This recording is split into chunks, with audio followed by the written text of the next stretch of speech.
Be the guy who embraces the ugly, the miserable. Be the guy who embraces hard work, the grind. Don't be afraid of being hurt. Don't be afraid of sacrificing some blood.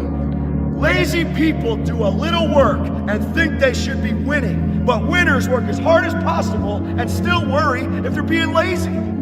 Sun don't fucking stop. The sun gonna be up in the morning regardless.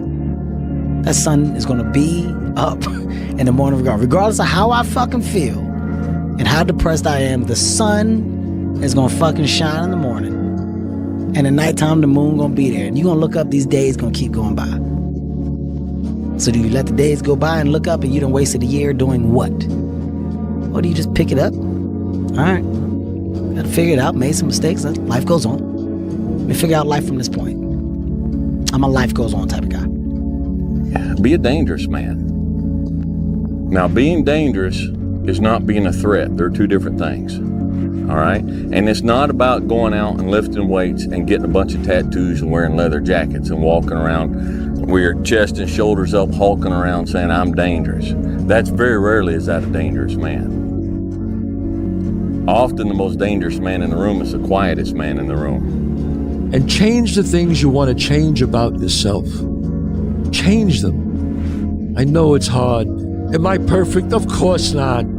Do I fuck up? Absolutely.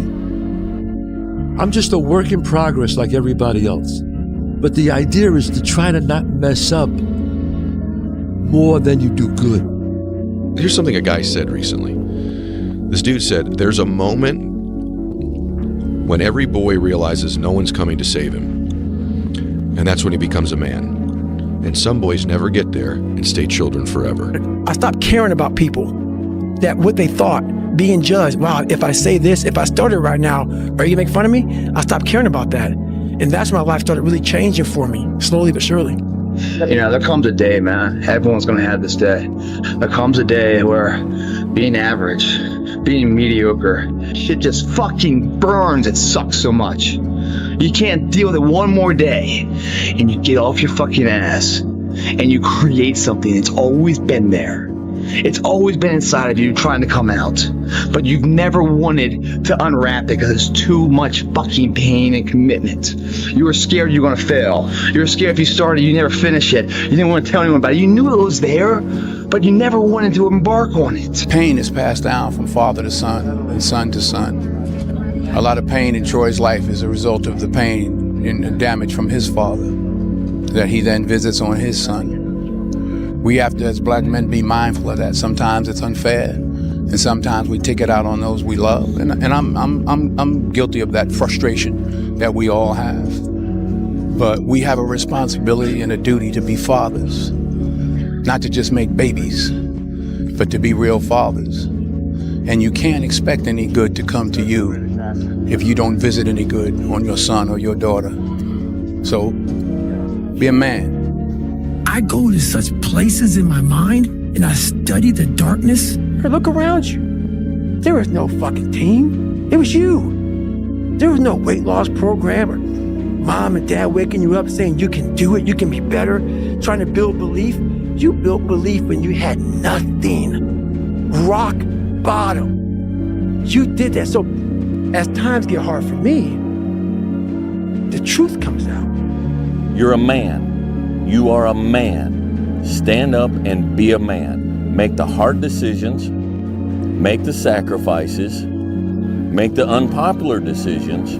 And become comfortable in your own skin. And if you are not a person that you are comfortable being alone with, that is the one person in this universe that you have full power, full right, full responsibility to change. And I'm saying to you, what if all of us took that attitude after we face a rejection and a no, or we have a meeting and no one shows up, or somebody say, you can count on me, and they don't come through? What if we have that kind of attitude? The car's repossessed. Nobody believes in you. You've lost again and again and again. The lights are cut off, but you're still looking at your dream, reviewing it every day and saying to yourself, it's not over until I win. Who teaches you to be a man? You know, I never looked at things as problems. I look at them as opportunities. Maybe that's something I can say. You know, someone, but she did this, and well, what an opportunity you have. Yeah, well, the world, you know, because they said this and CNN said that. Yeah, well, what an opportunity you have to make a difference. Because you never know who's watching. But more importantly, you shouldn't do it to be seen. You know, pray about it. Whatever it is you're committed to, fight for it. What did you say? Fear is nothing but contaminated faith. That's right. Fear is nothing but contaminated faith.